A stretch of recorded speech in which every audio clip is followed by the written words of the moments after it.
was the 16th of January. I think that day is going to kind of stay in my mind for a while. Just a regular day. I was driving to work, nothing out of the ordinary until I got to Dogwood Drive. And that's when I observed an accident. I had no idea what I was stumbling into at that point. I heard a woman scream, "Someone please save my baby." So at that point my heart kind of sank. Well, the female was kind of crouched over, holding a child in her arms, and he looked limp.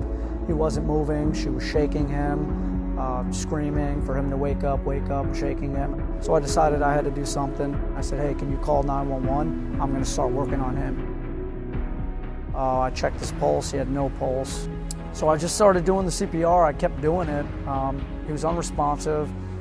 Eventually he gasped for air. He took one gasp of air, and I just kept going. He gasped again, and then his legs started to move.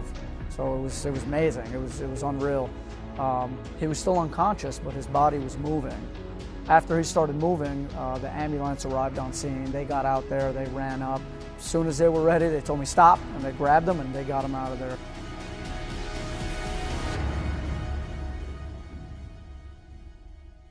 He was in pretty bad condition. He had a traumatic brain injury. They induced him into a coma. They didn't know if he was going to make it or not. Ultimately, they woke him up from his coma, and he was moving, and he was smiling. He grabbed my hand, and he's doing great. He made a full recovery. He's doing awesome.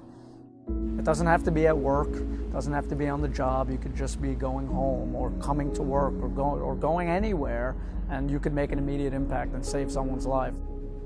As a Master-at-Arms, you know, we're trained for first aid, basic life-saving skills, and CPR, so I knew there was something I could do.